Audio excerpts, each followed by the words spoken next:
Yes, we Fire did. away. It was Glenn. Gavel. For the RSA 91-A:2, Roman numeral 3, B in parentheses, the RPC chair has declared the COVID-19 outbreak an emergency and has waived the requirement that a quorum be physically present at the meeting.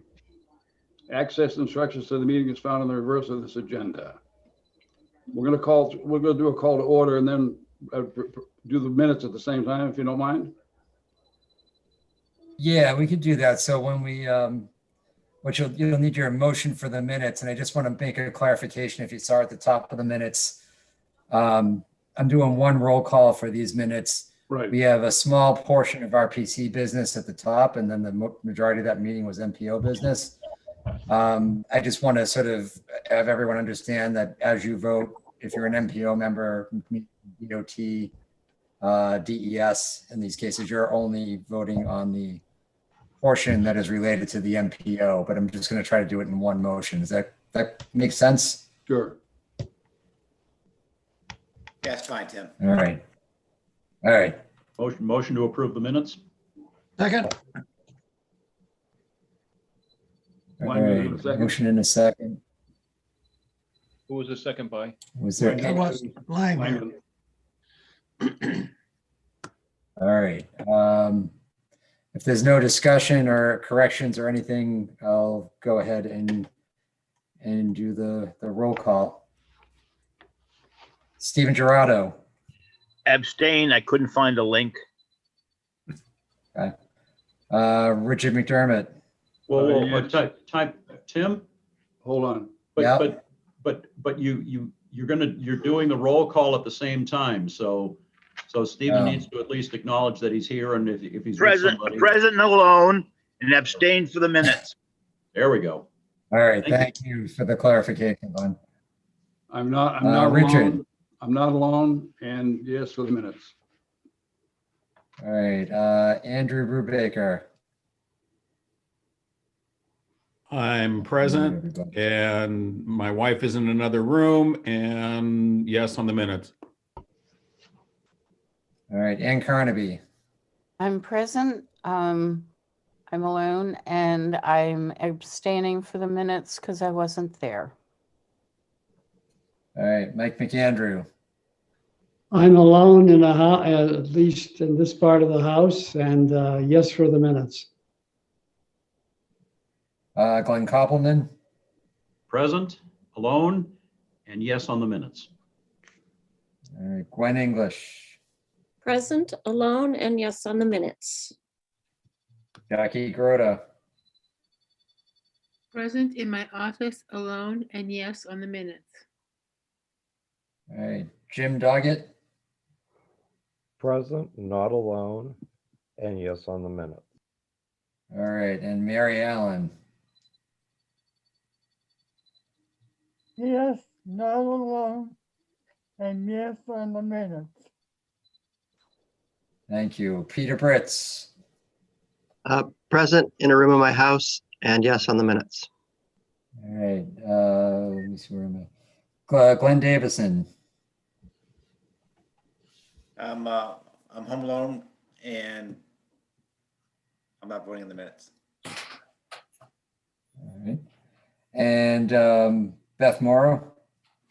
I'm at home in a room by myself and yes on the minutes.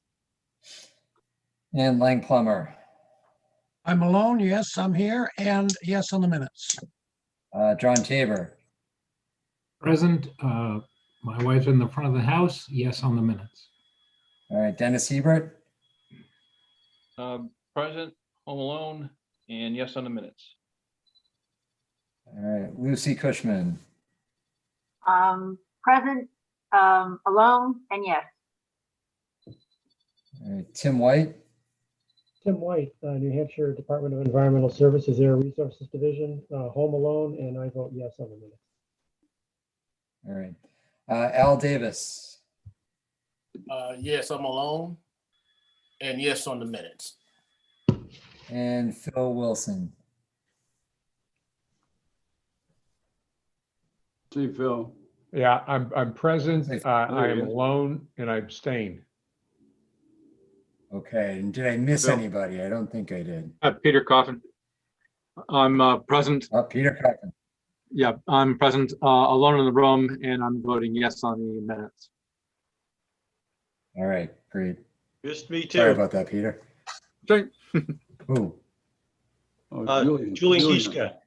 Oh, Julian. All right. Yeah, sorry. People come in a little bit after I write my list. So go ahead, Julian. Yeah, I'm here. My wife is in the room, and yes. All right, great. All right, that should do it then. So we've got a roll call and an approval of the minutes, Richard. Yep, we're fine. Next. The MPO minutes were done. The executive committee. You want to do the executive and the regional and legislative? Yeah, sure. I mean, we've got a number of executive committee members here, but again, just keeping these subcommittees top of mind for all of you that are just, regular commissioners may not be participating. Main thing the executive committee dealt with in the last month was continuing to work towards developing a 501.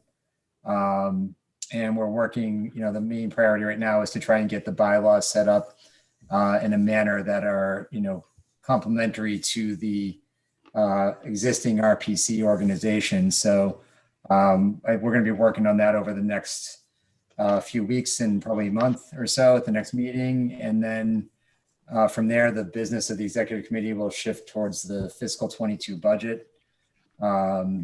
Looking at that and in sort of working towards what would normally be our annual meeting and work related to that. But we'll see how that goes, but we'll be focusing in on budget work in the next couple months. So that's what I have. Any, Richard, you as chair, do you want to add anything on executive committee? You hit it in a nutshell. All right. Regional impact. I know Glenn Koppelman, you're here as chair. I don't think we have anything new to add on regional impact other than we had a meeting on the town of development in the town of Newton. Provided the planning board with feedback on a proposed was it a commercial industrial subdivision. I don't know that that's actually gone anywhere yet, but we did do our role in that process. We had another regional impact declaration actually made by a community up in the Stratford region, Nottingham, with abutment, impacts abutting to Raymond and Epping, but the decision was based on the feedback we got from Epping and Raymond that they weren't concerned, and we did not convene the regional impact committee for that reason. So, and for the time being, it's quiet. It is. So I don't know if there's any more in the pipeline, but that's where we stand. So, is there anybody here from the Glenn, legislative? did you want to add? Jim? Yeah, the legislative is probably the bigger one, and I didn't see Tim Moore here on our role, and I don't see him in the meeting list. So, being the chair, but I know there are other members here, and I know Jackie Grota's here, who's been working with us quite a bit as the newest member and also a state legislator. But I'll just sort of give everyone a quick overview. Myself and really thanks to Scott Bogle, who's been taking the staff lead on this committee and working with Tim Moore, who puts together a list of all the potential legislation that's being discussed up in Concord right now. We've been working pretty hard to sort of weed through that and determine what, if anything, is of interest and impact to our communities. And we've sort of whittled down a list of, well, I don't know, it's maybe about a dozen or so bills, maybe a little bit more than that at this point, that we're watching as an organization. And we'll be distributing that information to all of you, to the commissioners, to all the select boards, planning boards, and others, making that available on our website so you know what we see as, from a planning perspective, as potential impacts to our municipalities, and have the opportunity to participate in that legislative process. And I guess what I wanted to do is at least give a few minutes to Jackie, if you'd like to speak to some of the some of the bills that we're watching, just to make people aware. And again, noting that we will distribute this information in the next few days so that you have access to all of that. Hi, everyone. Yeah, okay. I'm going to go to an email that Scott Bogle put together, which has what we call the culled list, which because we're watching quite a few bills. And the ones that are a concern, for example, there's a constitutional amendment, constitutional resolution. It's called CACR9, which would limit the that towns and well, municipalities can't raise property taxes more than 2% per year, and no more than 1% per year on disabled citizens or senior citizens.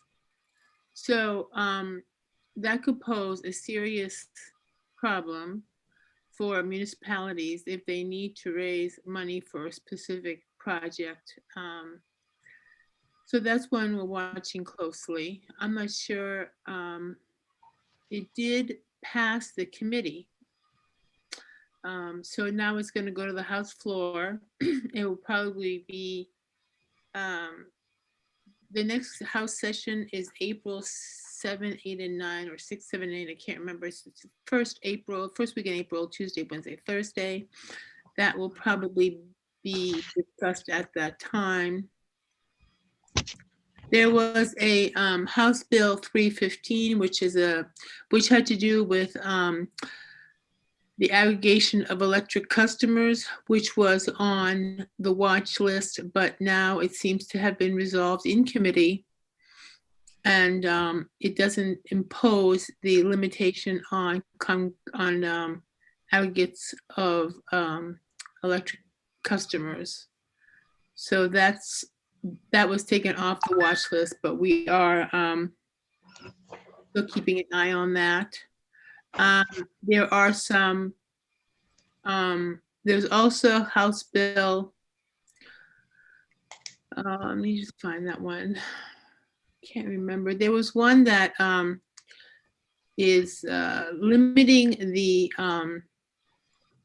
it's House Bill 439. House Bill 439 is a danger bill, is another danger bill that passed the committee where it would not allow, it would remove the catch-all provision that allows cities to enact ordinances for such interests as public health, safety, comfort, protection of prosperity, and the general welfare. So this is coming out of the New Hampshire, the NA, New Hampshire Municipal Association newsletter. This came out of people who were upset about towns not being able, being able to enact a mask mandate. And they didn't feel that municipalities should have that authority. So that's one that I'm thinking will definitely be a floor debate on that. We did look at House Bill 279, which is of concern because what it does is transportation companies who are involved with the transportation of wood products, wood from the forest, when they load the trucks, they're not able to put equal weight on each axle. And for that reason, they want to increase the load that's allowed on New Hampshire roads, either state roads or municipal roads. And some of that is concerned to the Department of Transportation because it's setting a precedence for other products that could have this potential problem, or increasing the weight because of something that they need it for their particular exemption. It's also, it should be a concern to us because we don't have, as it is, the budget for roads in New Hampshire is small. And any kind of road repair that would be needed as a result of that would be necessary up north and would take away from some of the monies for the south. I'm sorry, my phone keeps bleeping, but for the south of New Hampshire. So that's the kind of legislation that we're keeping an eye on. And I think Scott's going to send you the calculus. If you have any questions about it, you can certainly reach out to me and I'll be glad to help you. Thank you very much. Welcome.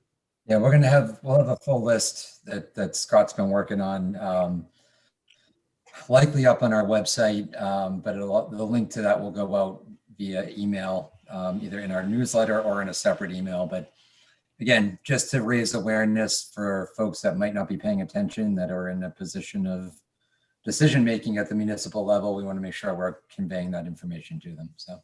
Oh, and if I could add something, Tim.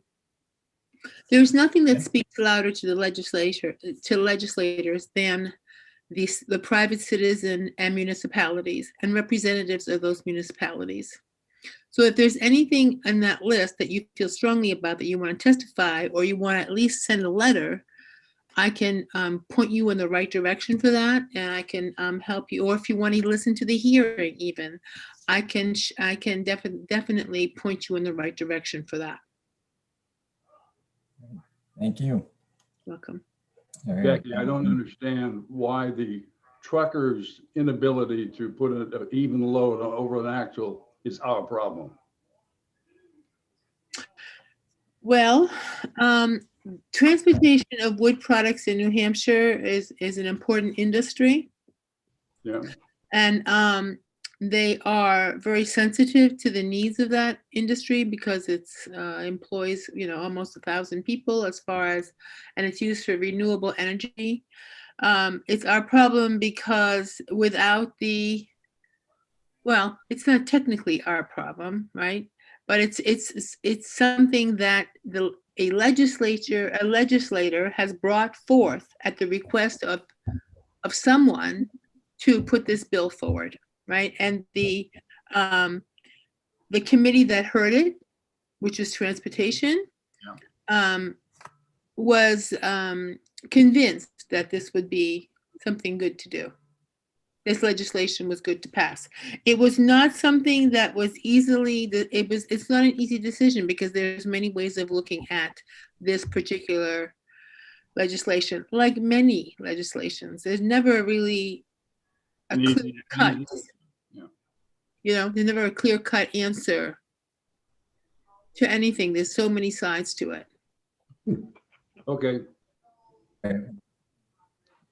So we'll have that information out this week, guys, and so stay tuned for that. I just Rich, want to we can move on if you are ready.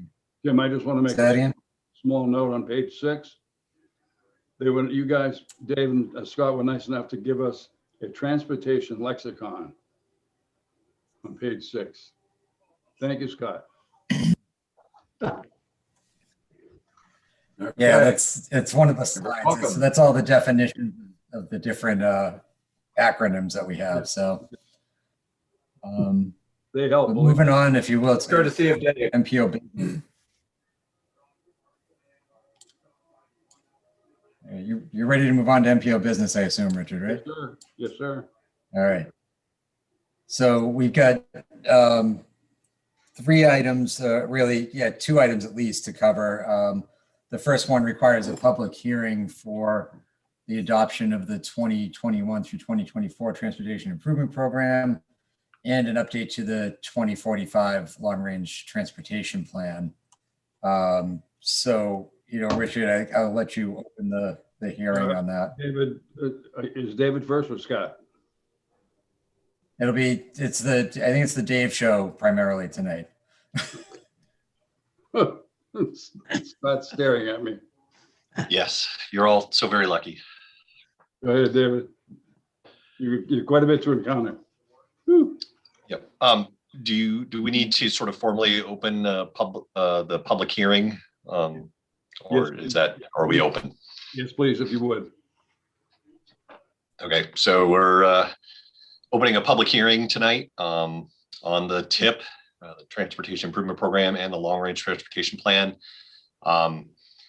And hopefully over the next, well, it's going to take a little while to get through this, but there's a lot of material, a lot of detail, and so we'll hold questions to maybe the end, or there's a couple of break points in the middle of the presentation that we can sort of consolidate any questions then. And then, of course, we need to take any questions that might be from the public at that time as well. So it took us a good hour and a half or an hour and 45 minutes to run through this at the TAC. I've tried to streamline the presentation a little bit, but it is lengthy. So again, if we can consolidate all questions to the breakpoints, that would be really helpful. I'm going to first go through some general sort of process overview pieces just to make sure that everybody's on the same page about what we're doing and where we are, and then dive into a little bit of the details on the TIP and the plan. And then at the very end, we'll do one motion and to adopt both documents. I'm going to share my screen.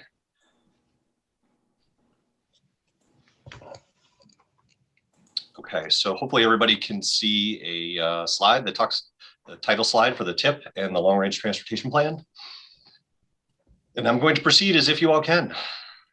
So, okay, so we are at the point where we're adopting these two documents. We just concluded a 30-day public comment period that we began in February.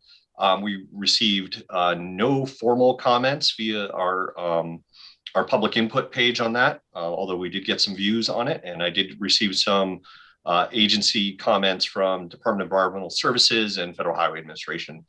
Public hearing tonight, of course, that's where we are right now, and we'll be hopefully approving these two documents at the end.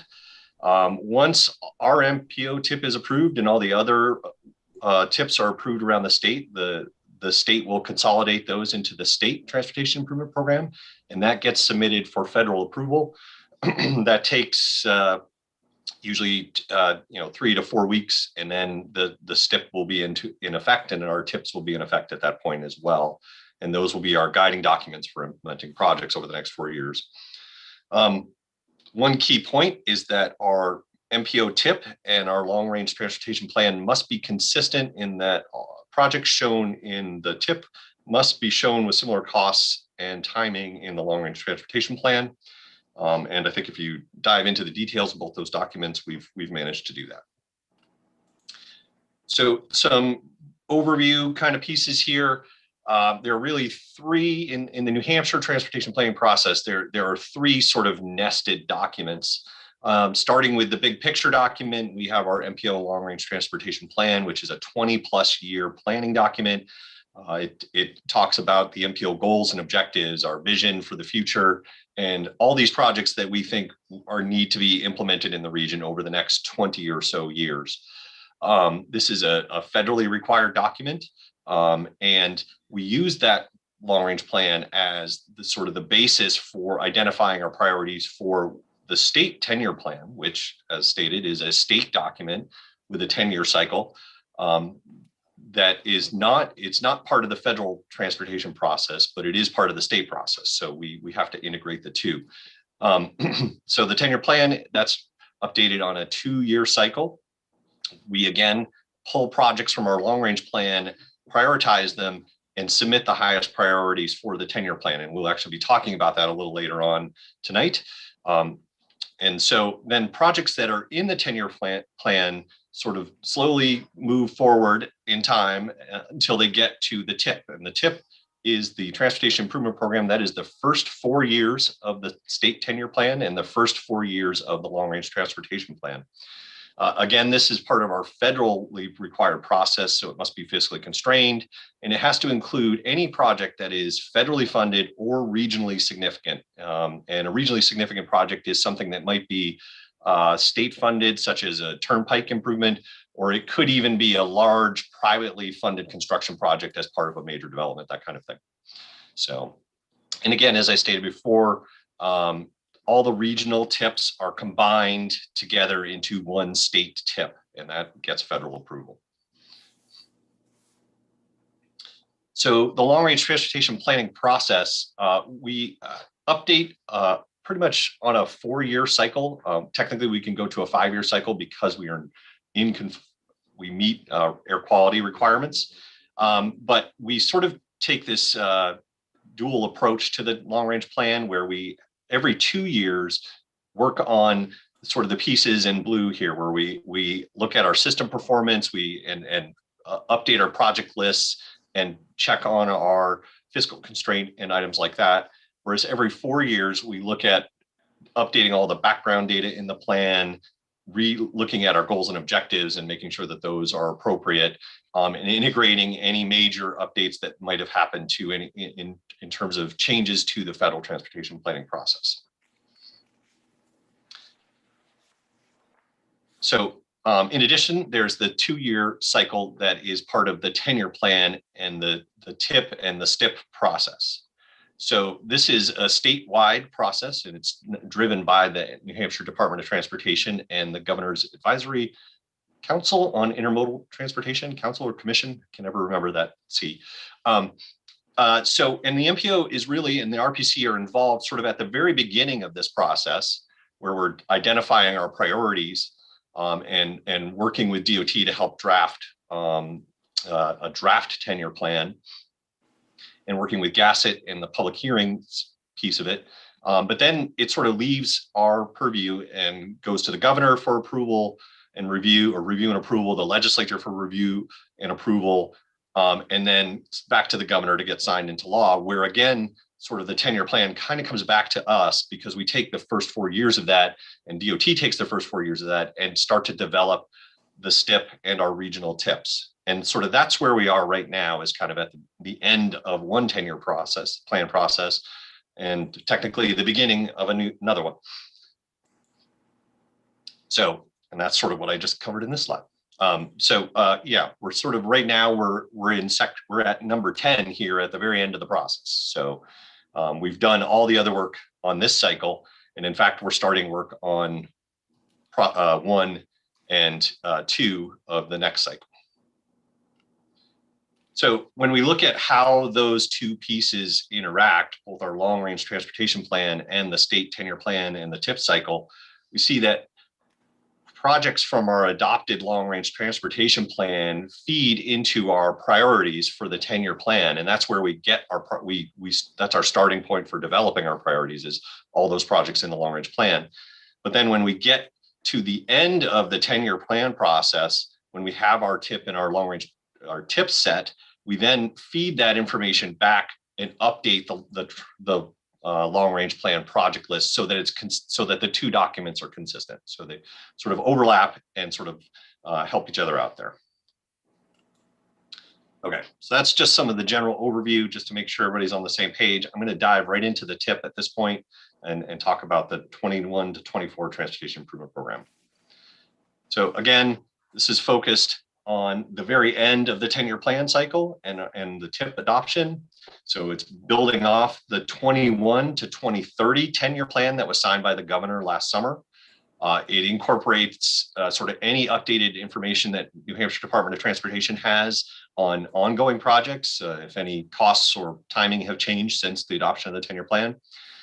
It adds new projects for the 2 outer years of the TIP, because this is again building off of a previous TIP, and it overlaps by 2 years. So the current TIP that we actually have right now is the 2019 to 2021 10-year plan TIP, and now we'll have the 2019 to 2022 TIP, and then we'll be going to the 21 to 24 TIP. And so there's a 2-year overlap, and so we're adding 2 new years of projects at the end. Again, this becomes the first 4 years of the long-range transportation plan. And the one piece of this is this has very stringent fiscal constraint requirements. The Federal Highway Administration is asking us to constrain the TIP not only by year, so we have to make sure that every year we're not spending more money on transportation projects than we think is going to be available. We have to also constrain it by programs within that funding. So there are a dozen or so different funding programs within that federal money, and we need to make sure we're not overspending any one of those within each year as well. So it's a little bit of a puzzle to try to put that all together. So what's included in our current update? So we are making sure that we have updated project listing and information, updated costs, updated timing, updated scopes on all the projects. We're updating our fiscal constraint documentation and the process by which we make those, do that determination to make sure that it is fiscally constrained. We're updating our public involvement section. Predominantly that's to make sure that we incorporate the responses that we've had to do to deal with the COVID crisis and ensuring that we can meet virtually and ensure that everybody who wants to have a say in these discussions can be involved.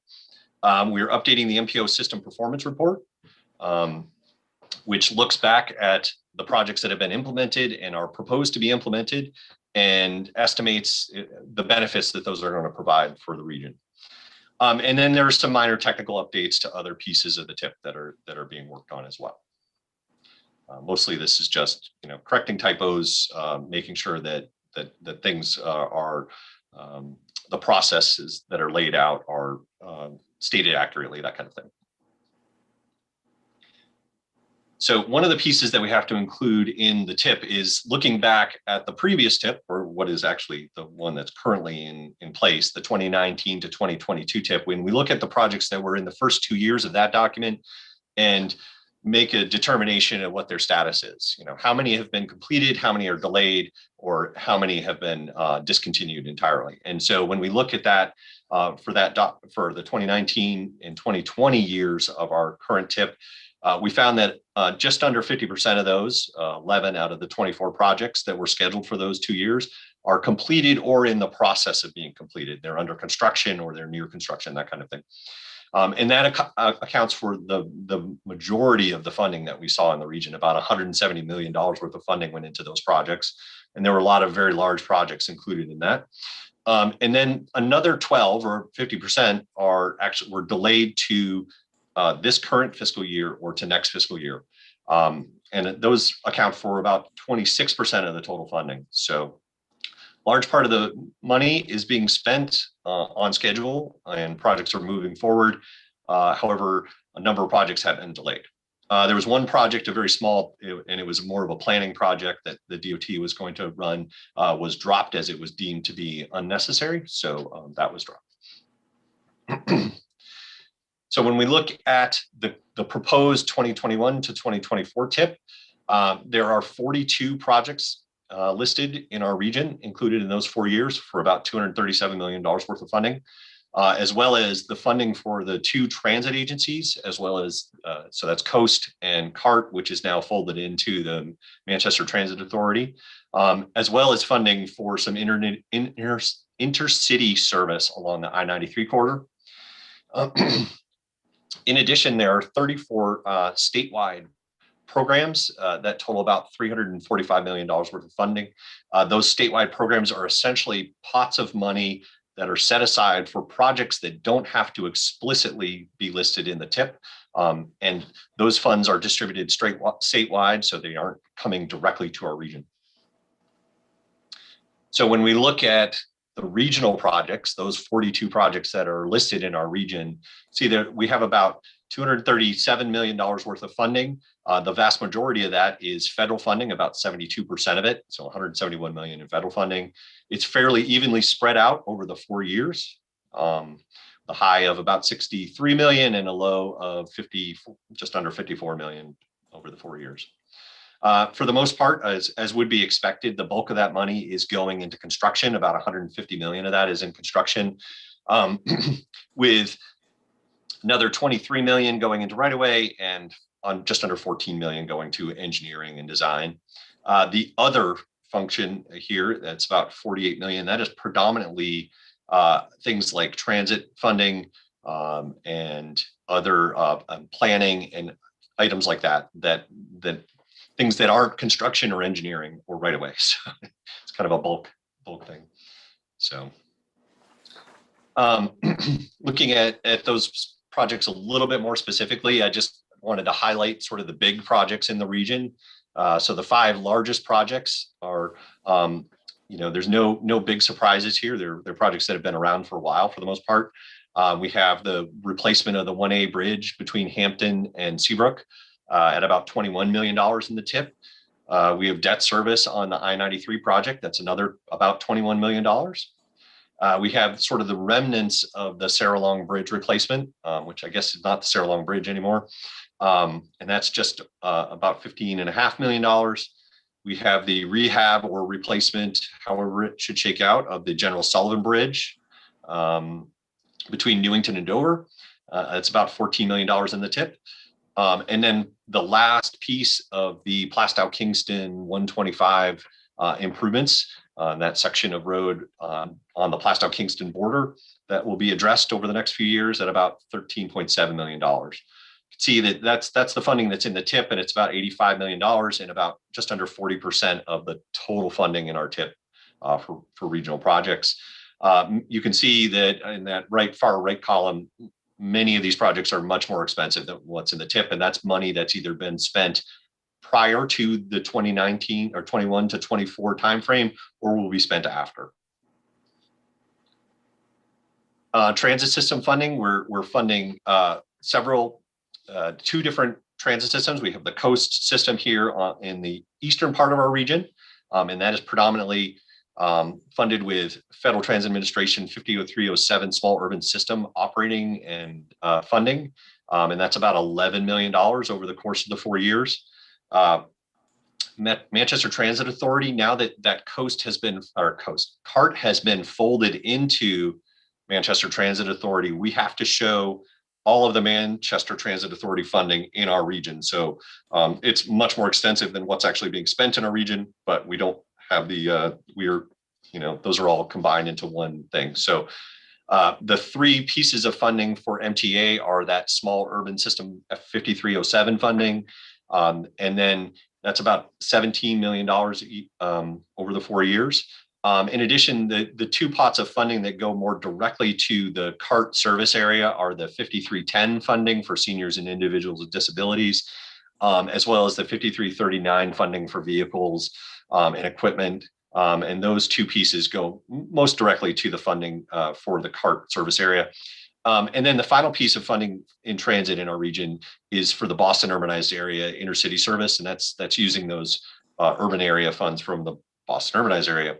I'm just going to ask Scott if he has anything that he wants to add in about this, as this is a lot of his focus. Yeah, sure. So as Dave said, the Boston urbanized area funding is mostly going to support the Boston Express service on 993, to a lesser extent, I believe C&J. And then I think DOT has been holding aside a chunk of that Boston urbanized area funding for studies for the Capitol Corridor Rail project. The MTA funds 5310 and 5339, and a portion of that 5307 are funds that come to the Nashua urbanized area for CART, because several of CART's communities are in the Nashua urbanized area. And then the balance is what MTA receives for their service for the Manchester urbanized area. Thanks, Scott. And then the one piece I would add is that we would expect there are statewide pots of funding for each of those 5307 and 5310 and 5339, as well as some congestion mitigation and air quality money that is transferred to the federal FTA funding specifically for transit systems. Those aren't dedicated funding for projects or systems in our region, but we would expect that both Coast and MTA would take advantage and utilize some of that funding over the course of the 4 years. We just don't know explicitly what that is at this point. Yeah, those 53. There are, like I said, 40. Go ahead, Scott. You want to go back? No, I was just going to say the 5310 funds that come through the state support various projects through the regional coordinating councils, again, all for seniors and folks with disabilities. And in the most recent, the current 10-year plan, there was a provision to flex CMAQ funds, a share of CMAQ funds for use in transit, some of that going to regular fixed route transit for the urban system, some to the rural systems, and some for regional mobility management. And those numbers haven't yet been finalized. All right, thanks. Okay, so there are 42 projects in the plan. I just wanted to touch on the new ones that we're seeing that are entering the TIP in this iteration. Most of these are projects that have just made it. They've been entered into the 10-year plan and have moved forward until they are now, it's time for them to get constructed. Hampstead, 121 Dairy Road, Depot Road intersection, that's trickled down through the 10-year plan, as have several other of these throughout this listing.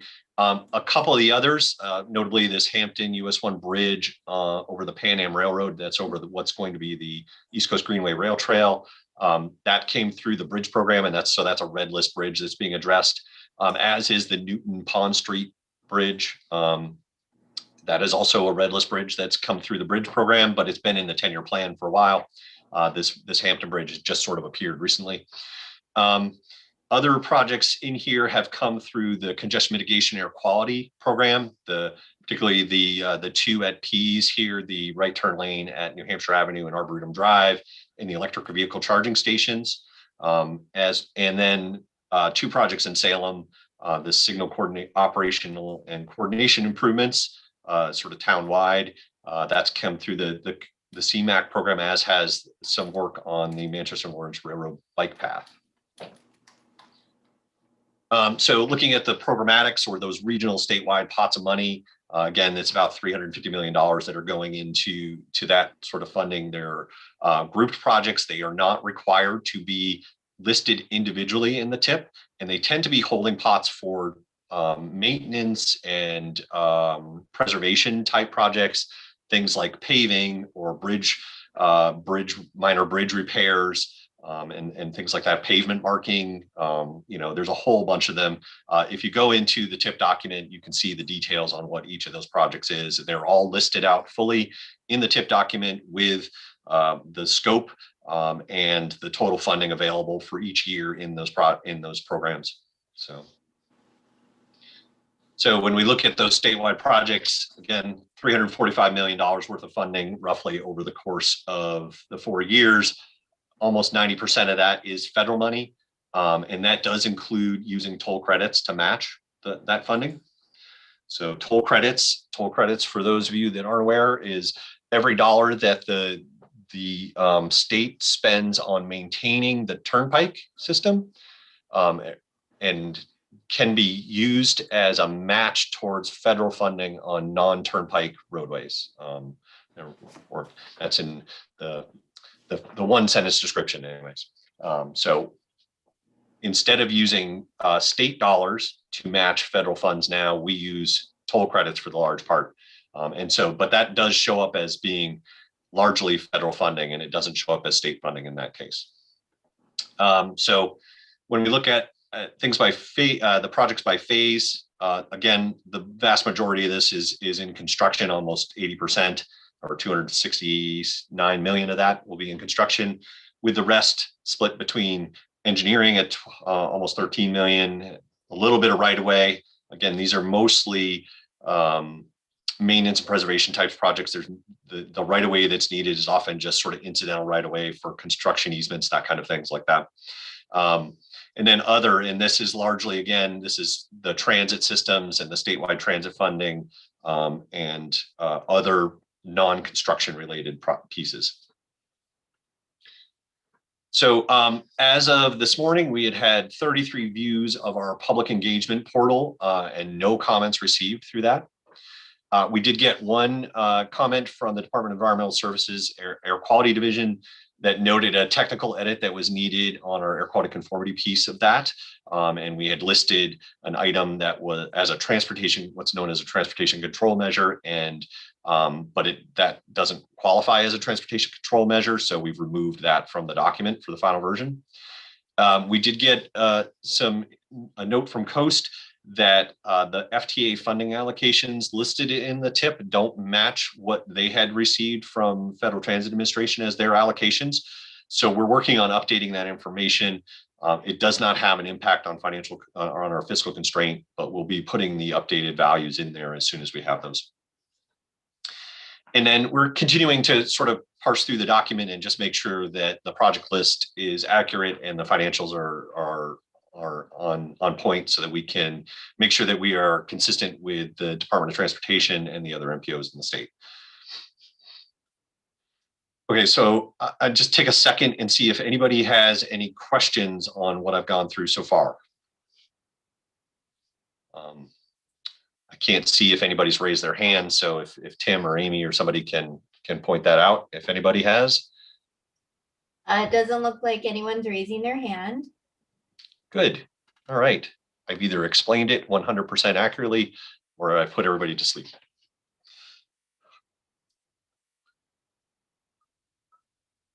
Okay, so part 2 of this, and we'll come back to the tip at the very end of this, and so that we can talk about the motion that's necessary.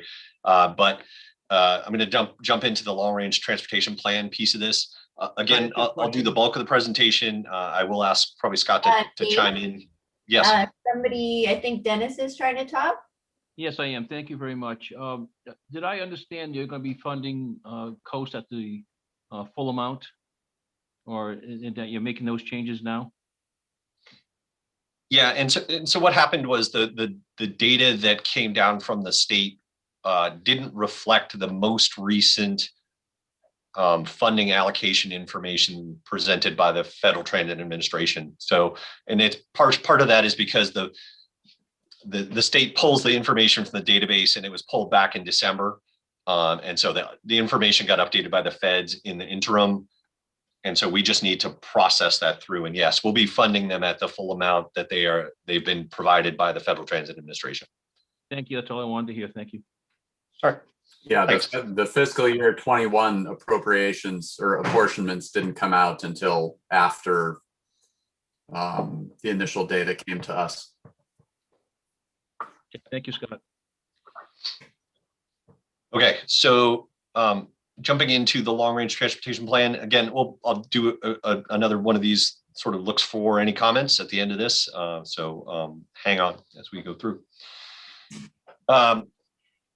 So again, you know, we're looking back at that initial graphic I showed you. We're at talking about the long range transportation plan. This is our big picture document. It's long range. We're looking at long and short term actions. We're looking at our goals and objectives and that kind of piece of that. We do this cycle, we're working on a minor update to that. So we're focused on ensuring consistency of projects with the TIP, and then sort of addressing any other sort of required components that need an immediate update. And then we're going to be, and we'll talk about that a little bit later on, we're going to be almost immediately starting a full revision of the document that will be adopted in 2 years. So again, as with using the graphic that we showed earlier, you know, we're focused today on this update on these items in the blue purple dots here, where we're working on assuring our system performance report is up to date and the project listing is updated and consistent with the TIP, and putting it through that process. So what we're doing is we've made sure that our project listing is updated. Our fiscal constraint analysis is reflecting the current projects in the 10-year plan and the TIP, and we shifted any sort of project timing necessary to reflect you know, the current listing of projects in those 2 documents.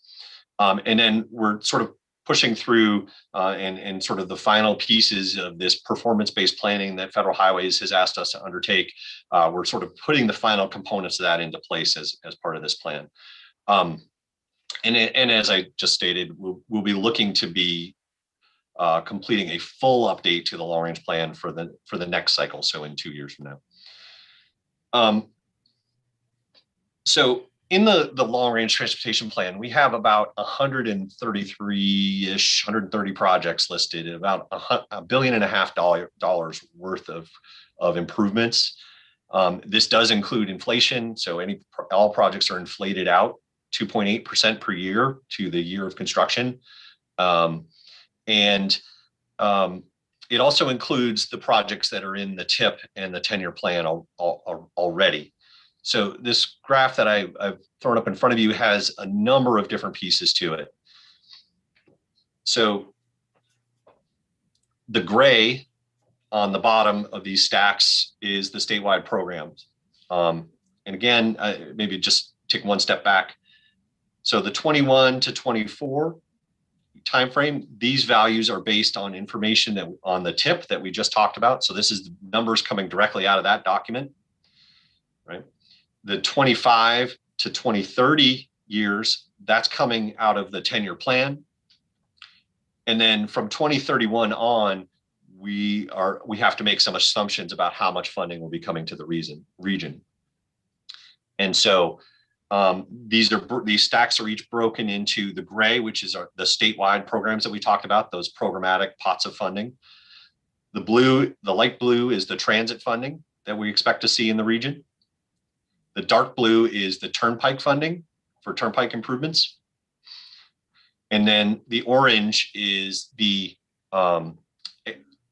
programmed regional projects in the region. So the green that's in the background, that is our expected amount of funding for the region over the course of these years. And the black dotted line is our average funding for the first 4 years, just carried forward.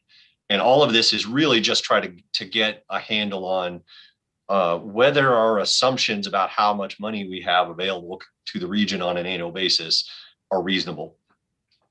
And so what we've taken from this is that based on our expectations of available funding, which is the green, and sort of determined to be somewhat reasonable by looking at the average of our TIP years, we have programmed out projects out to 2045. And in all cases, we are anticipating to have at least as much money coming into the region for projects as we are spending on projects. So it's a little bit of a complicated process. It's a lot of sort of assumptions that go into this because basically after 2030 and after the last year of the 10-year plan, everything is a guess and based on a huge number of assumptions, which I'll talk about a little bit right here. We have our methodology is one that's agreed upon with DOT and the other MPOs in the state, the other 3 MPOs. We make the assumption that the funds that are programmed in the TIP and the STIP, so that's the first 4 years, and then the 10-year plan, which is the inclusive of those 4 years plus the next 6 years, are equal to the regional share for those years. So what we see programmed for the 10-year plan years is what we have available. So it's a 1-to-1 thing. Beyond the 10-year plan, we assume that our share of revenues is based on about 22% of turnpike maintenance funds and about 13%, 13.3% of all other federal resources. Revenues are largely assumed to be flat. We do assume a small amount of growth, and we inflate our costs at 2.8% per year. So, and as I stated before, we need to make sure that our revenues are greater than or equal to our project costs for each year of the TIP and the plan. So this just shows that graphically again, and tries to break that down a little bit. So again, if we look at the TIP years in green here and the 10-year plan years in orange, our funding available in the black lines is essentially the same. It is exactly the same as the funding shown for projects in green and in orange. It's only after 2031 we start to see some deviation from that. And so these purple line represents our estimates of the funding available for each year. And the blue estimate is the estimated cost of the projects in each of those individual years. And so you can see in all cases that our blue line is either slightly below or even with the purple line. So, and again, the red line just sort of gives us an idea of whether our assumptions are reasonable by looking at the average TIP funding. And if you carried that all the way through out to 2045, you'd see that we're fairly close to that average TIP funding going forward. So Dave? I see that there are a couple of hands raised, but I really want to try to get through all of this before I start to address questions. So if I can ask you to hold your questions, I appreciate that. Beyond the fiscal constraint and project listing, you know, we've done some other limited updates to the long range plan, and Scott has done the bulk of the work on that. And so maybe I'll just let him sort of touch on the different pieces that he's done. Yeah, that'd be great. Thanks, Dave. As Dave said up front, typically these interim updates really just involve a review of fiscal constraint and an update to the long range project list. But we made a few supplemental changes in the narrative of the document that we just wanted to highlight. And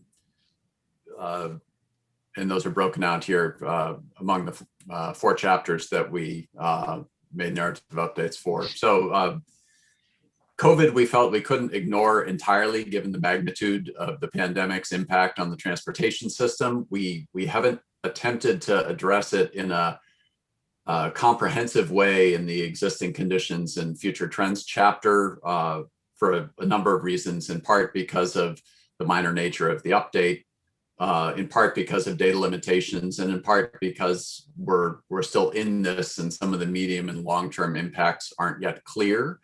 But we did put a 1-page summary at the back end of chapter 1 discussing some of the types of impacts that the pandemic has had on the transportation system. Also noted in that first chapter the change in the transit landscape with CART now merged with MTA, and that gets referred to in multiple locations throughout the plan. In chapter 2, the planning framework, we updated the MPO project prioritization process. Last year, the 9 regional planning commissions and DOT developed a revised set of project evaluation criteria used by each of the agencies. And then our TAC came up with new weightings for each of those criteria. And so that's described in chapter 2. Under the performance measures section, we've also included reference to work that came out of the bicycle level of traffic stress study last year to define a new performance measure related to multimodal network connectivity. Chapter 3, existing conditions, the changes mostly had to do with project updates. For example, the existing plan made reference to the state still attempting to purchase the Hampton Branch Rail Corridor from Pan Am, and that was completed in late 2019. So that's updated the status of Commute Smart Seacoast, the TMA working with businesses in the Greater Portsmouth and Greater Dover area. Made reference to pandemic impacts on transit ridership and some demographic statistics that we could update readily. And then in chapter 4, future conditions and trends, a couple other project updates, for example, referencing the completion of work on the Middle Bridge in Portsmouth, the Sarah Mildred Long Bridge, referencing updated status on the General Sullivan Bridge,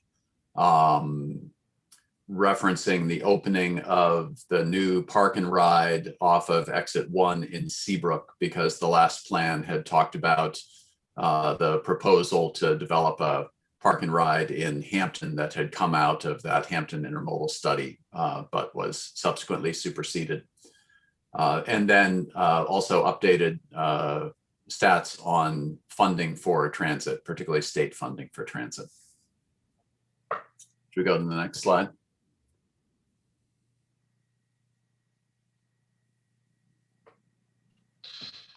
Okay, so thank you, Scott. So there's a few pieces that we're still working on, sort of finalizing. One is the updating the system performance report. We had done the piece of it that was related to the transportation improvement program, but hadn't fully flushed out the last piece, so the component that deals with the long range transportation plan. So I'm working on that. Federal Highways, after our discussion at the TAC, requested some clarity on the fiscal constraint. documentation. And so I'm working on incorporating that into the document to make sure that our assumptions are clear. I don't expect that it will result in any changes in the amount of funding or the programming, but just so that it's steps through the process as clear as possible so that everybody is understanding it. We had that small change to the air quality conformity analysis that was recommended by the Department of Environmental Services. And again, talking about that coast funding update that we need to do, that needs to be reflected in the long range plan as well. We also, there was a Salem project that came in, and we're going to add that to the long range transportation plan out years. And that'll be based on funding availability. They're looking at something happening at the intersection of 111 and Irma Road on that corridor. And then we also had the 4 recent transportation alternatives program proposals that are, I believe, are due to DOT next week. But we'll be incorporating those into our plan as well. So, as I stated earlier, we're looking at doing a full update of the plan starting almost immediately.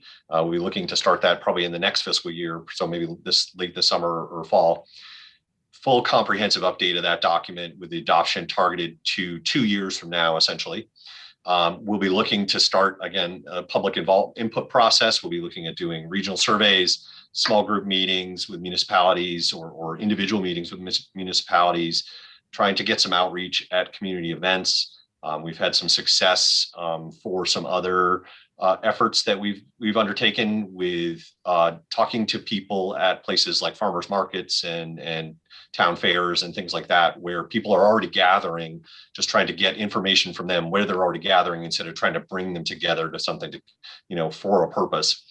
And then much like what we did in 2015 with the regional master plan update, we'll be looking to probably do some focus group meetings with some special interest groups like, transit providers and with bike pedestrian advocates and folks who represent disabled individuals and people like that, and just try to get some different input and more discrete input from those groups.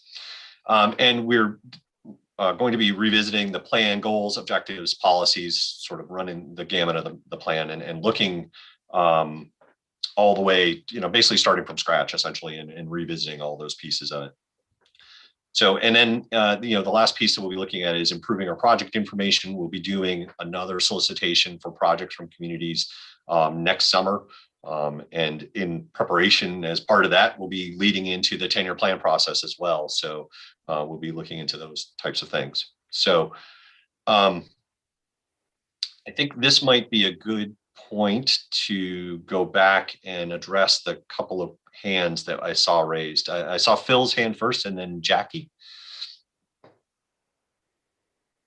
Yeah, Scott, the question I had was, this projecting these costs and what funds are available is very interesting, but the Biden administration announced today that they're going to pass a 2.5 trillion with a T and an R dollar infrastructure program by September.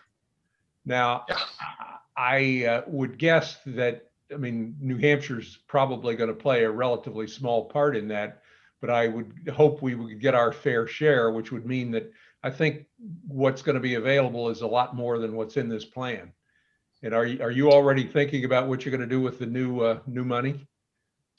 I'm sure that the Department of Transportation is starting to think about that. There is no shortage of projects statewide to fund. New Hampshire is 50th out of 50 states in terms of the share of federal transportation money that we get. So, if anyone has the opportunity to bring that up with people who might have a role in changing that, that is always a nice statistic to throw out there, that despite not having the smallest population or the smallest number of roads, we are getting the least amount of federal transportation dollars. But there are, DOT and we tend to follow suit on being conservative in terms of what we anticipate for funding availability.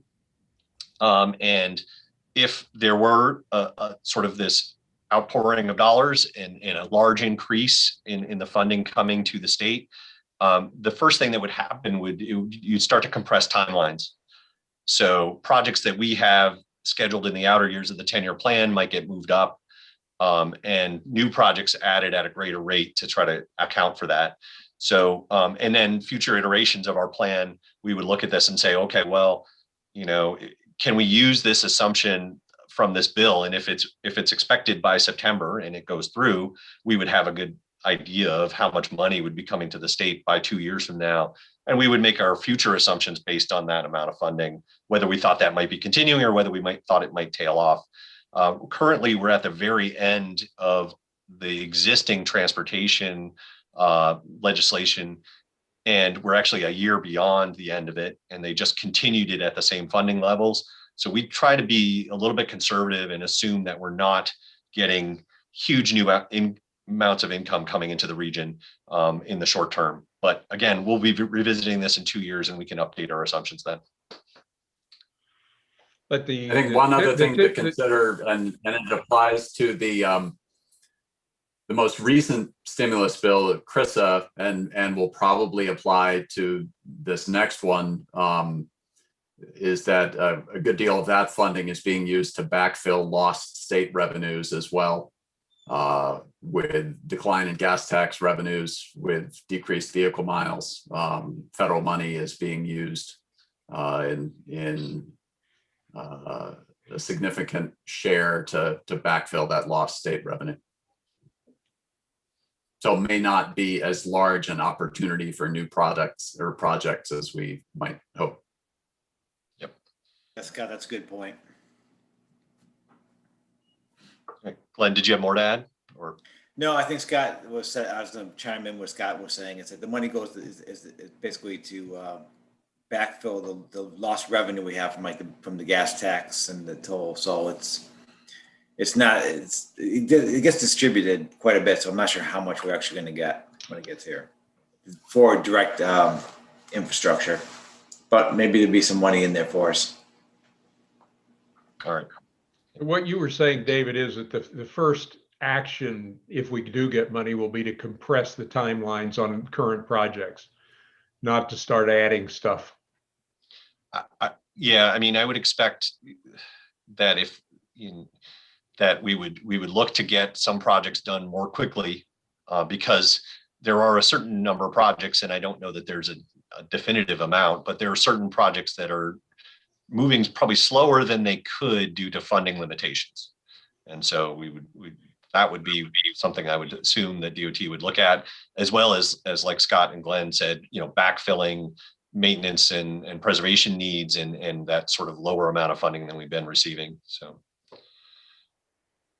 I think another factor in that can be how tight the timeline is that the stimulus bill requires for funds to be obligated to, right, and whether new projects can come in and get through the permitting and design process fast enough to obligate funds under the program. Right. Well, unless I misunderstood what they announced today, Scott, the thing that it was only talked about briefly, but I don't think it was a part of any stimulus package. I think it was what has been talked about for 2, 3, 4 years, that our infrastructure is falling apart and we need to appropriate money to do something about it so we can borrow it from China. Right. Great. So yeah.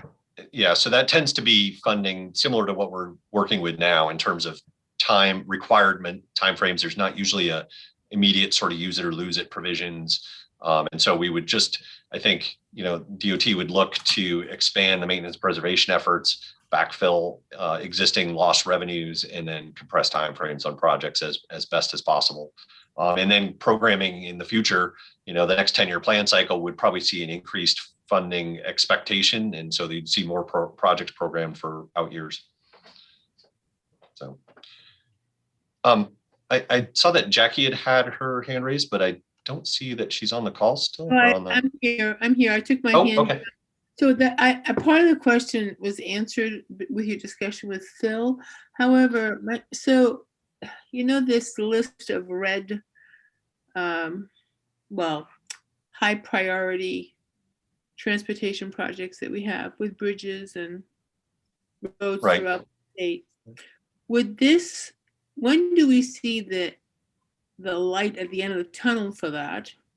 And in this plan, and when do we get to, and maybe this is a unrealistic question. Do we ever get to a steady state in this where, you know, our upkeep is in line with the time that the work is needed, or will we always be behind? I mean, I can start to answer that, and I will probably ask Glenn Davison to chime in as well, just as our DOT representative. So the current assumptions in the state tenure plan is that every bridge on the red list right now will be addressed within the tenure plan timeframe. That is the current assumption. If more funding becomes available, that can happen more quickly. The issue that we have is there are a lot of bridges in New Hampshire. And so almost as fast as you're taking bridges off the red list, new bridges are dropping on, because we have a number of bridges that are 100 years old, 150 years old, 75 years old. So there's probably constantly going to be some level of projects that are sort of immediately needed to be done. But the hope is that with some additional funding, we can address them more quickly than they are getting onto the red list. And then with current federal and state maintenance sort of programming and requirements, that maybe we can keep fewer bridges from getting to the point where they're on the red list. So yeah, I think in an ideal world, that red list would go away completely. Will we ever get there? Probably not, you know, but we might get a lot closer than we are today. Okay. Yeah. Well put, Dave. Yeah, but we are, yeah, Dave is right. We are, the 10-year plan does address all the red list bridges, but they are, because they're, as we take them off, new ones come on, and actually we do lose ground. By the end of the 10-year plan, we'll be adding, the red list number of bridges will increase. But we are putting more money into maintenance preservation to try to slow that trend down. And Dave's right, as we get more money, we'll try to, you know, keep on top of it. And when it comes to roads, it's very similar. As we move on to 10-year plan, you'll see that the condition of our roads right now, we're doing really well, keeping up with our paving. But by the end of the 10-year plan, with the funding constraints, we do start showing that we are going to lose the quality of our roads slowly over time, unless we get some more money to put towards them. Okay, thank you very much. All right, yeah, thanks, Glenn. That was battle. Yeah. Yeah, exactly. It's endless. Okay, if there are no other questions, I'll just move on. So two pieces of what we're here to try to get approval on tonight. I'm recommending adoption of the 21 to 24 Transportation Improvement Program. The TAC recommended approval at the meeting at the end of last month on the 25th of March. Oh, wait, no, 25th of February. We're not there quite yet in March. We're the assumption that the TIP and the plan are both fiscally constrained, that they reflect regional priorities. We've addressed our transportation conformity requirements that we need to, and that we make progress, that the TIP makes projects progress towards achieving the region's performance goals. Similarly, with the plan, they also recommended approval of the 2045, that should be 2045 long range transportation plan at the last meeting in February. It's fiscally constrained, and you know, all the other things I just talked about on the last slide. So you know, this would be the point at which any sort of final discussion or comments or questions are raised, and if there are any members of the public, we can take their comments. And then I would look for a motion to adopt the 21 to 24 TIP and the 2045 long range transportation plan. So Dave, just to acknowledge, Chris Cross is here from Newington, I believe, which he's in here technically as a guest, former commissioner. Just wanted to acknowledge there is at least one for the public. And if you got any comments, now would be the time before we close the public hearing. Oh, I'm all set. Thank you. You bet, Chris. And then any other commissioners or comments? Not seeing any hands, either electronic or waving. So I would say you could go ahead and close the public hearing, Richard, or I guess I could close that for us. You're muted, bud. My apologies. Since there are no other further questions, close the public hearing. All right, and then you can entertain that motion that Dave suggested if you'd like. Yeah. Or someone has to make that motion, I guess. So Does anybody want to make that motion? I think Jim Doggett just did. I think he said so moved, or if I heard him right. Is that you, Jim? Second. Second. Glenn is seconding. Glenn Koppelman seconding. Okay, go ahead, Tim. All right, so we get the list right. Steve Gerardo. If everyone could unmute, that would be great. All right, didn't hear from Steve there, but Richard. Yes. Andrew Brubaker. Yes. Ann Carnaby. Yes. Mike McAndrew. Yes. Glenn Koppelman. Yes. Gwen English. Yes. Jackie Grota. Yes. Jim Doggett. yes. Mary Allen. Yeah. Peter Britz. Yes. Glenn Davison. Yes. Beth Morrow. Yes. Lang Plummer. Yes. John Tabor. Yes. Dennis Hebert. Yes. Lucy Cushman. Yes. Tim White. Yes. Al Davis. Yes. Phil Wilson. Yes. Peter Coffin. Yes. And Julian Kiska. Yes. I think that was All right, everybody. and I think that's everyone, and it looks like we lost Steve Gerardo, so I'll cross him off the list for now.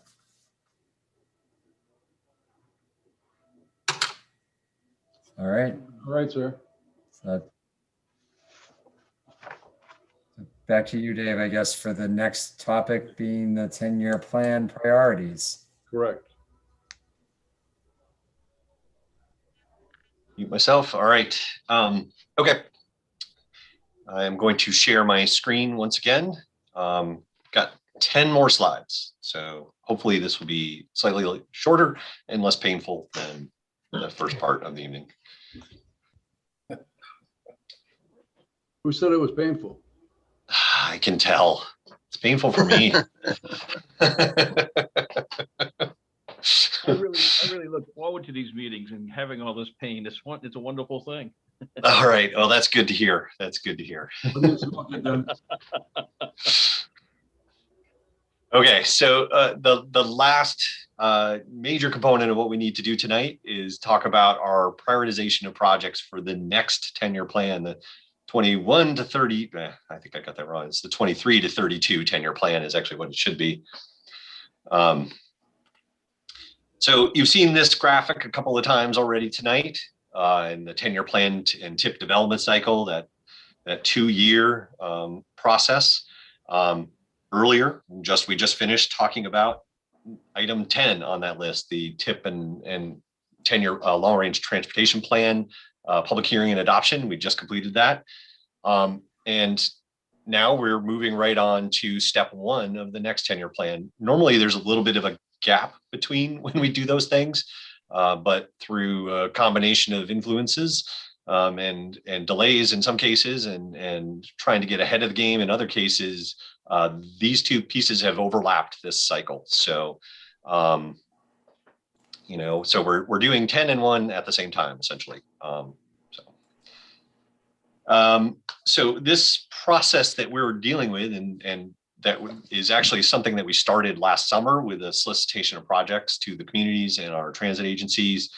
We spent the summer doing that, as well as looking at our existing list of projects and making sure we had updated information and sort of classifying them and organizing them. Late in the summer, we worked on our project selection process, those project selection criteria that we talked about, and set weights for those criteria. All throughout this time frame, we've been having discussions on and off with Department of Transportation about various projects and priorities. In the fall, we adopted a set of priorities to be sent to DOT for engineering review. That engineering review was completed over the winter, and they came back to us with information late in January. And it may have actually been early February.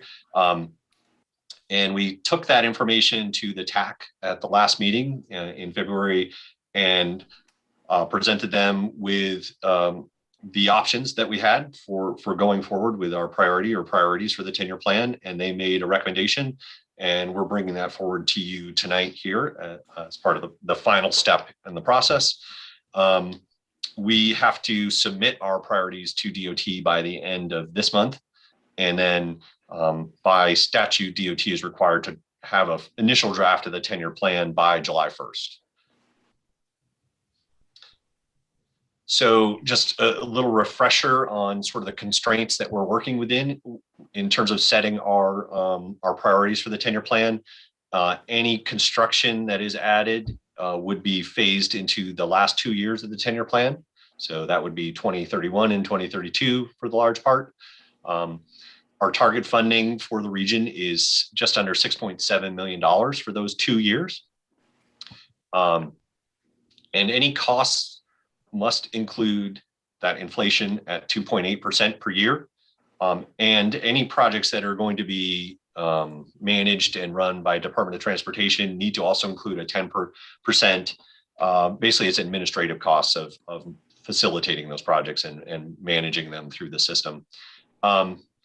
This inflation and indirects is not an insignificant amount when you compound it by 10 years. It takes about a quarter of our programming ability away, is eaten up through that inflation piece. All the regional planning commissions and the DOT use a common set of project selection criteria.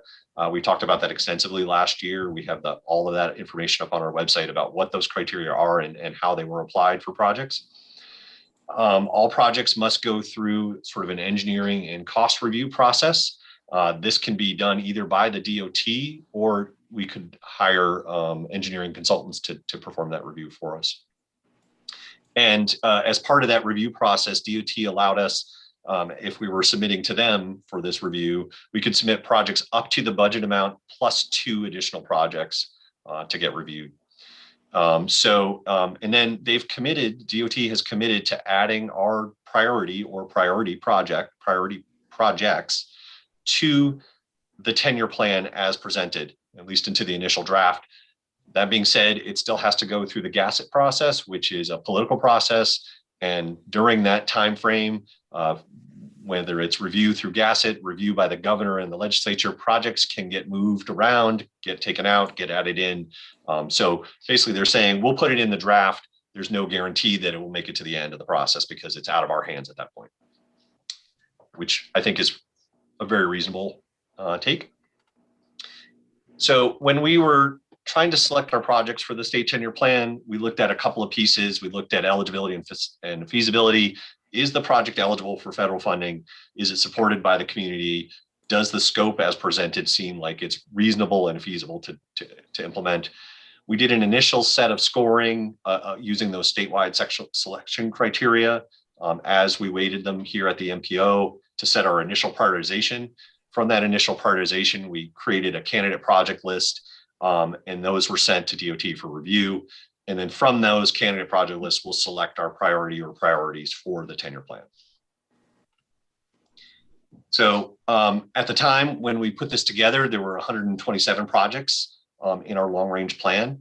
We have a few more now. 30 of those were already in the 10-year plan. Another 24 of them are not seen to be feasible at this time. Those are projects where we were missing cost estimate, or the scope was not well defined, things like that. So we just considered them that they were maybe not ready for the 10-year plan at this point. So that left us 73 projects to work with when we were doing this last fall. So we split those up, and you may remember back, we split them into local projects, regional projects, or interregional projects, and scored them.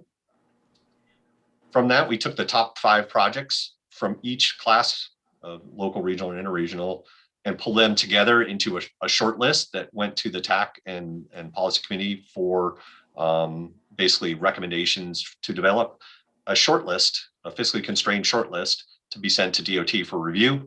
And so when we looked at the projects that we had put to the top of the list for this year, that turned out to be 5 projects. So there were three projects that fit within our fiscally constrained target budget. And then we added 2 additional projects to that. So there were 5 total that were sent to DOT. And now we're at the point of determining what will be our priority or priorities for the 10-year plan.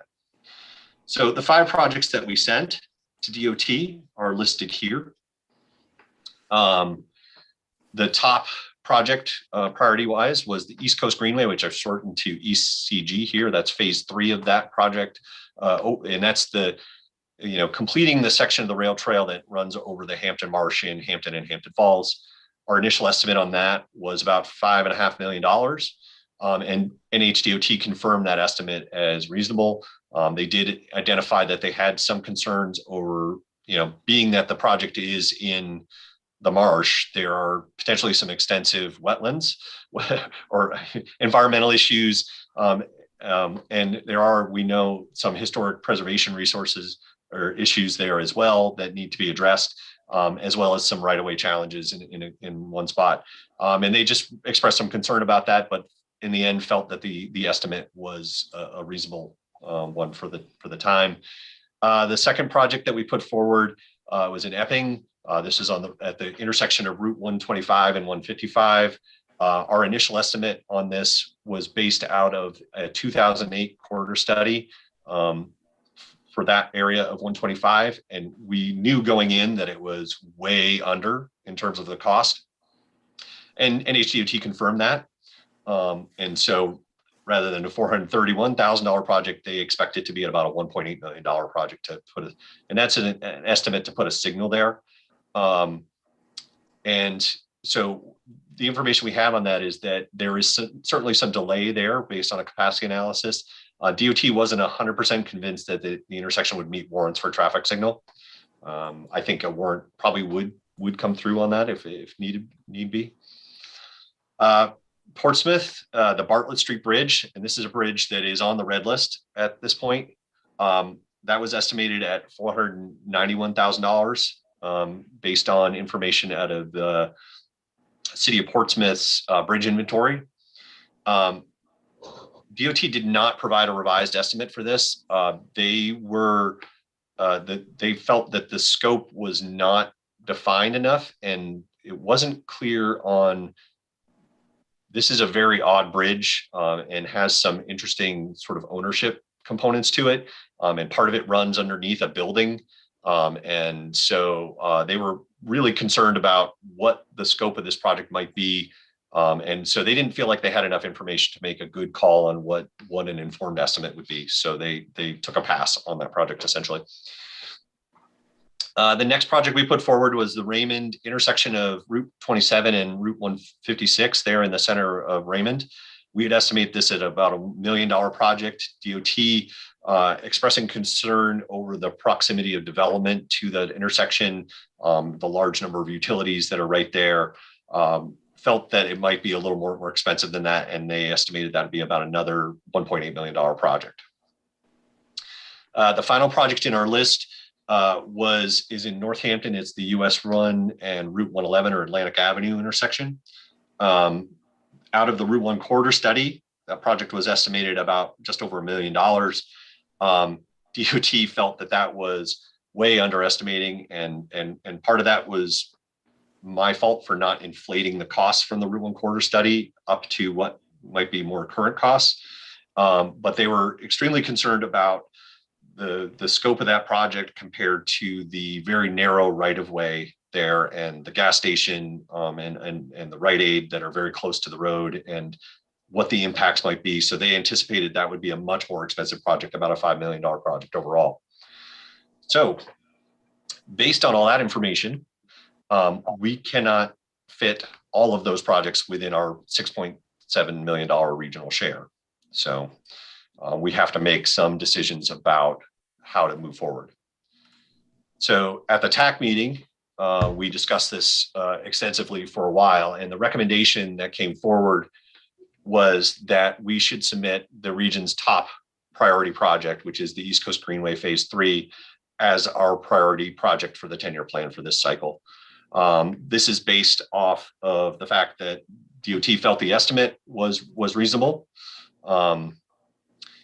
And also due to the benefits of the project, which among other things, it would complete the off-road segments of the East Coast Greenway in New Hampshire and allow connections between basically Massachusetts and up through Portsmouth and into Maine.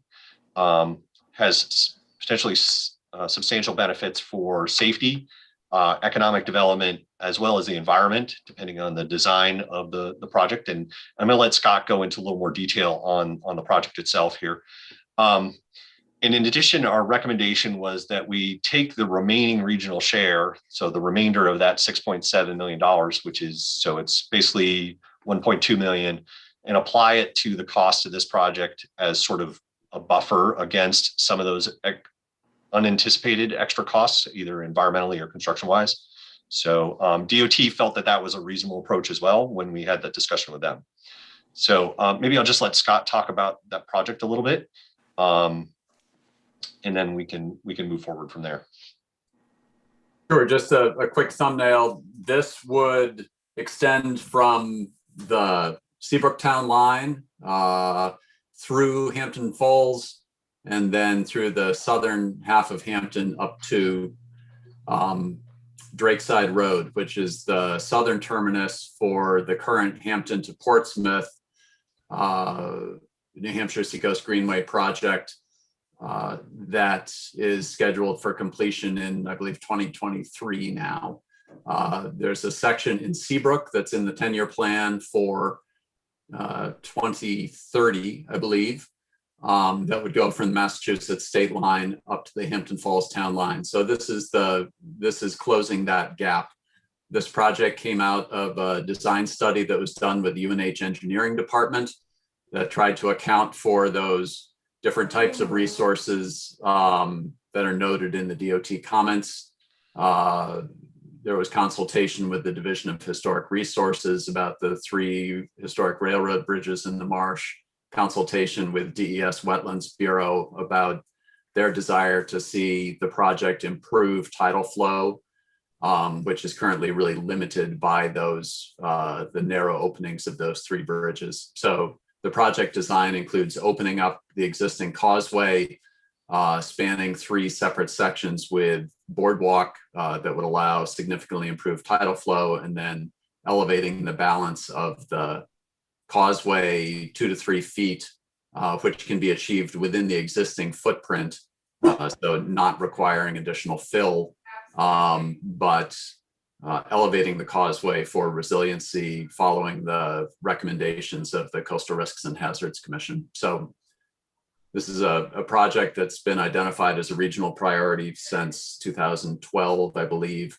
It only covers 2 communities, but I'm pretty sure that all 7 of the New Hampshire Seacoast Greenway communities submitted letters of support for the project.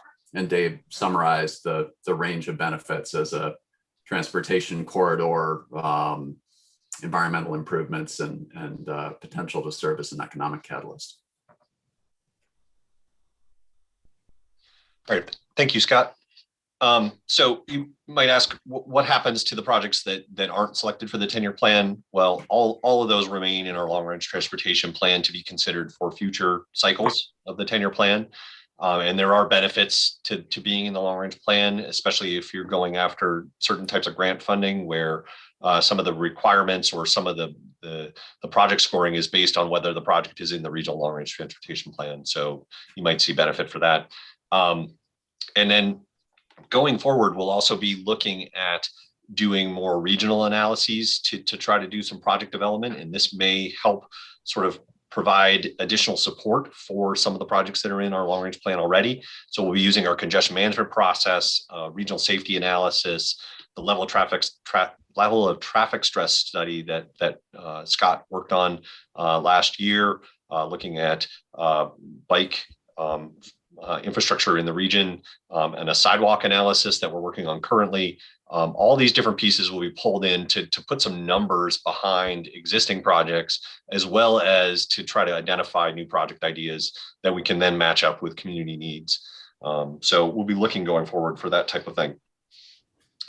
In addition, DOT has implemented a corridor study program as part of the 10-year plan. And we will be putting forward our priorities for that corridor study program once again to them to make sure that they are understanding what our regional needs are as far as that program goes. And we have 4 corridors in the region that we think need to be addressed in some manner with a corridor study. And these are not in any sort of rank order, but just in order of how they occurred to me. So the Route 33 between Stratham and I-95 in Portsmouth, 111, the western part of 111 in our region, which is 125, from 125 over to Route 28 in Salem or Wyndham, I guess at that point. So we'd be that, and then there was a small section of Route 125 itself that was missed in some of these corridor studies that we've done in Kingston and in Brentwood for the most part, and then slightly maybe moving into Epping, that we'd like to see that gap filled at some point. I'm not sure if that's the highest priority at this point, but it's certainly one that needs to get looked at. And then the last one we think really needs examination are the unsignalized interchanges on the 101 corridor in the region. We're starting to, well, pre-COVID, we were starting to see some major concerns at exits 12 and 9 and others regarding delays to traffic and unsafe turning movements due to high volumes. So we wanted to have those all take a look at those in detail. Looking to, I guess at this point, to take any questions or comments that folks might have. The TAC did endorse submitting the East Coast Greenway Phase 3 project as our priority for the next 10-year plan, and using the remaining funding to sort of supplement that project. And of course, the policy committee can follow that recommendation or make a separate one and approve a separate one. So I guess at this point, I'd open it up to any questions or comments that anyone might have. I see Lang has his hand raised. You muted though, Lang. So there we go. There you are. Having sat on the Regional Impact Committee meeting when we're wrestling with Ps and how you get in and out without having to be held up in traffic or causing long lines of traffic, I guess I'm a little disappointed there's nothing in here that seems to address that problem. Is that anywhere on the radar, David? There is a project in Greenland in our long range plan that would address one area of their concerns for congestion that maybe is possibly related to the Ps. So there's that. This Route 33 corridor study would look at the big picture kind of piece of that and see, okay, so where is the traffic on the corridor coming from and going to, and what can be done along the corridor to sort of ease the flow and reduce the congestion that's being seen in some places. So the project in Greenland it's a good project. It's a very expensive project, but it didn't float to the top on this during the scoring process. So that's why it wasn't brought forward here for the 10-year plan. Thank you. Yep. So, Ann Carnegie has her hand up there. yeah, go ahead, Ann. Oh, you're muted there. There we go. As you may or may not know, we are in the process of updating our master plan. Phase 1 is going to be reported out tomorrow night, I think it is, wherein the vision and the coastal resilience chapters are going to be reviewed by the public.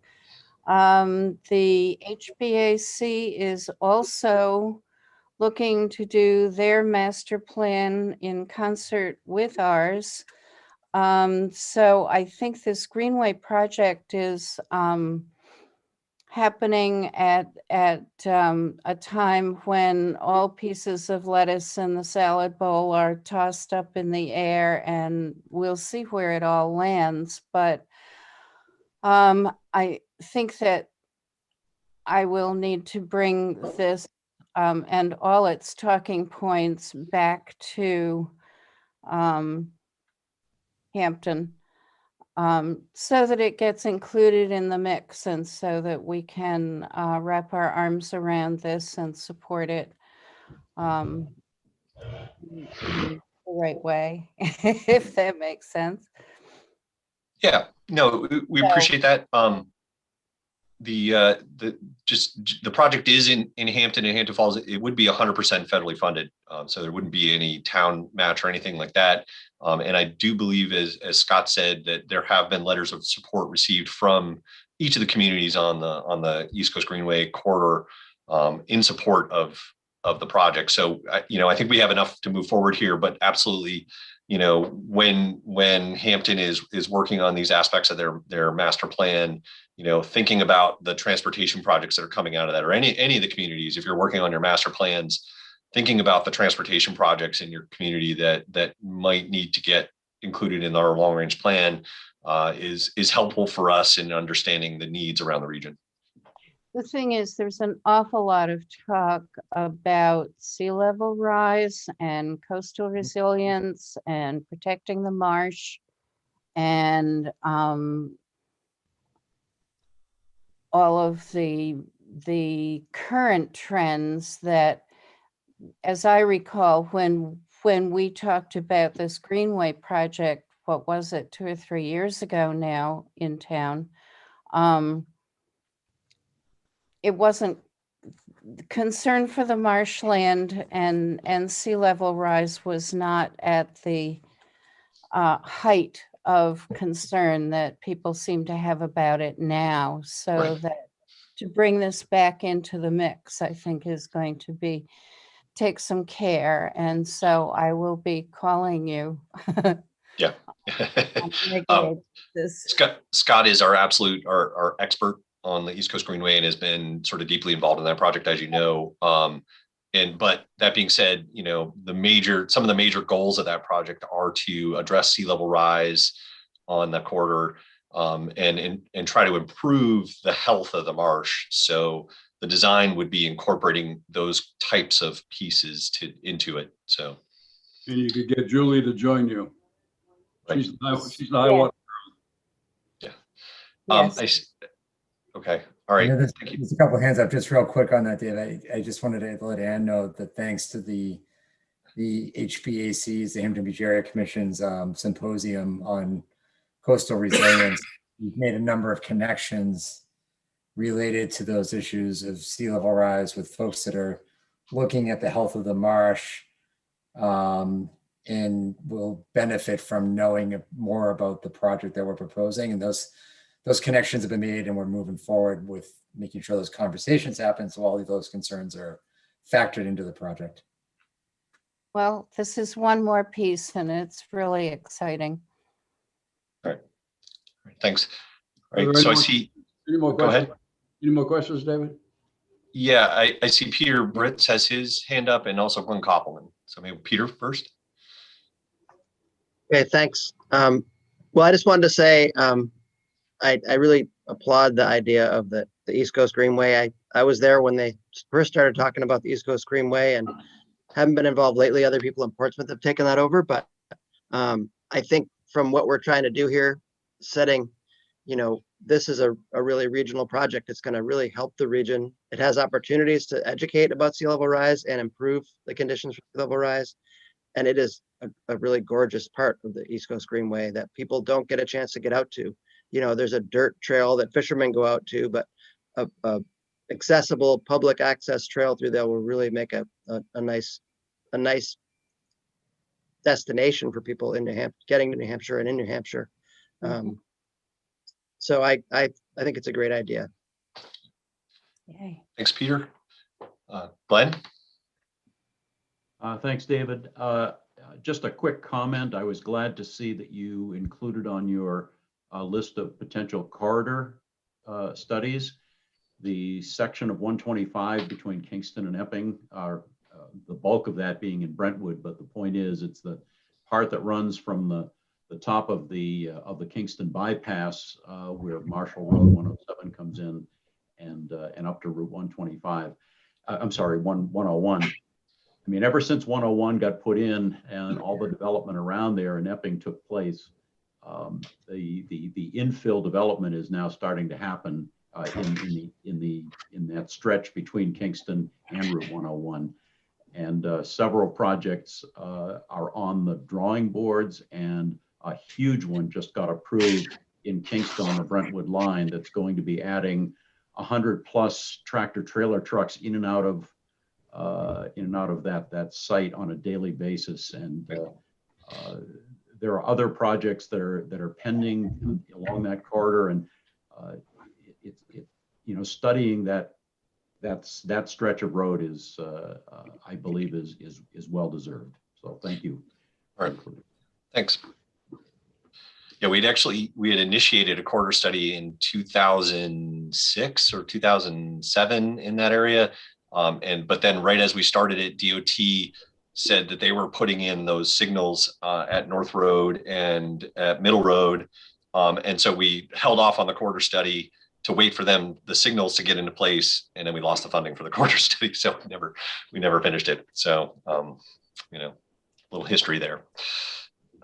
Just a quick follow-up, David, as part of the project that was just approved in Kingston on the Brentwood line, there will be a redesign and full signalization of Marshall Road, which is 107, coming into 125 at that point. So okay, excellent. Did we close the public hearing, David? This that's one. Yeah, no public hearing on this piece of it, but we can close the comments out and look for a motion. If everybody's comments and questions have been addressed, then we can look for a motion and an approval on that. Can't see if there's any questions. All right, maybe I'll stop sharing so we can see more people. Any questions? I have the participants listed. Don't see anything. No. Okay. Okay. Next. Well, we need someone to make a motion to either approve the East Coast Greenway project as our proposal for our priority for the 10-year plan, or put forward some other sort of set of options. Langdon had his hand. I would make the motion that you just gave to us. First part of your statement. We approve. Mark move. I'll second that. Fritz seconded. All right, if there's no other discussion, I'll call the roll.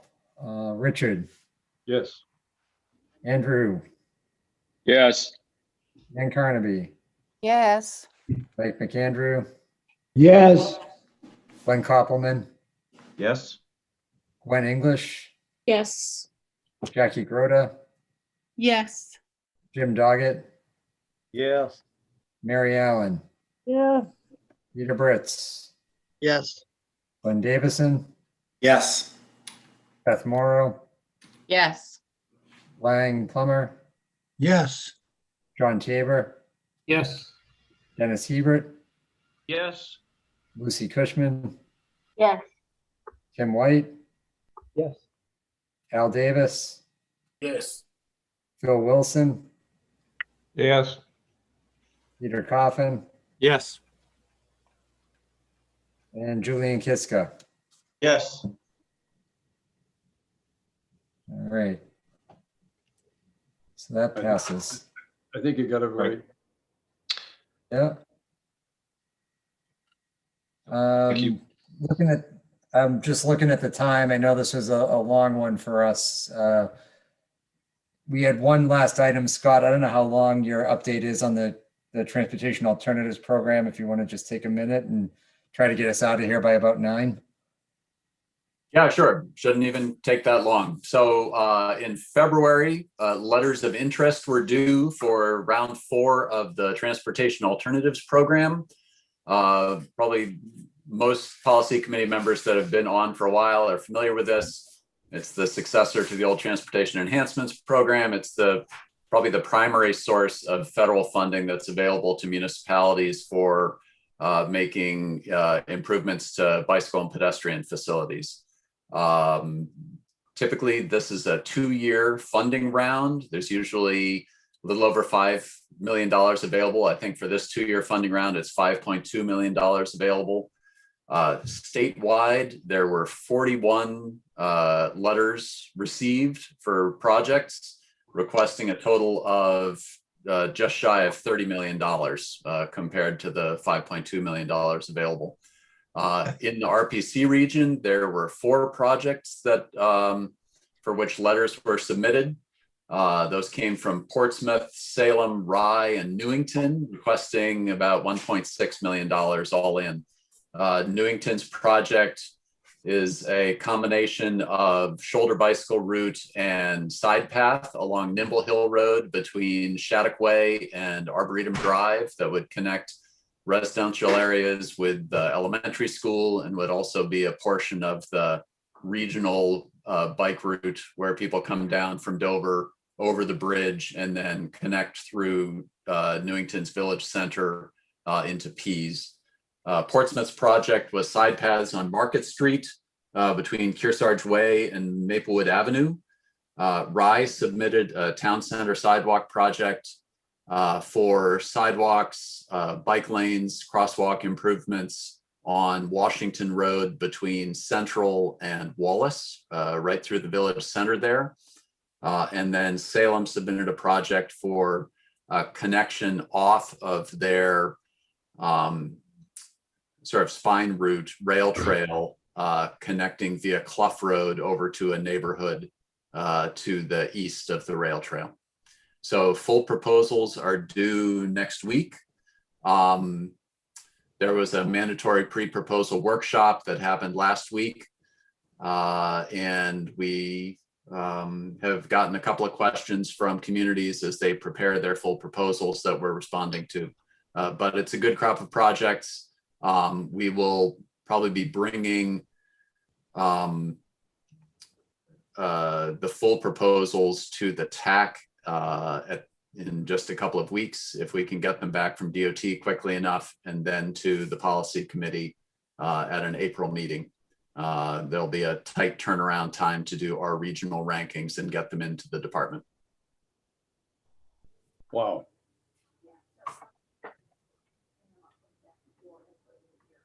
All right. That's all we have, Richard, for updates and information. If there's any questions on that, Scott's available. You can certainly anybody have any questions for Scott before we leave? You really want to leave, don't you? We're closed. Turn the mic off. Jim, turn the mic off. All right. Thanks, everyone. Thanks, folks, for staying. Thanks. Good night. Good. Thanks, everybody. Have a good night. Yep. Thanks, David.